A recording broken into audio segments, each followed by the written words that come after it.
Olá, há aqui um tema para mim muito importante para esclarecer. O biofeedback não é uma máquina dos milagres. E por favor, quando vierem para uma consulta de biofeedback, não esperem que em uma, duas, 3 sessões tudo fique resolvido. O biofeedback é um treino e, como qualquer treino, implica persistência, implica consistência e implica, acima de tudo, perseverança. Ou seja, é insistir até o cérebro reconhecer as novas ordens. É como se eu for aprender a tocar piano. Eu não saio de lá na primeira aula a saber tocar Mozart, mas provavelmente se eu insistir e se eu for consistente, passados uns tempos, essa será a sinfonia mais fácil de tocar.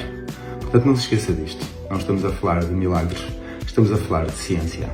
Até já!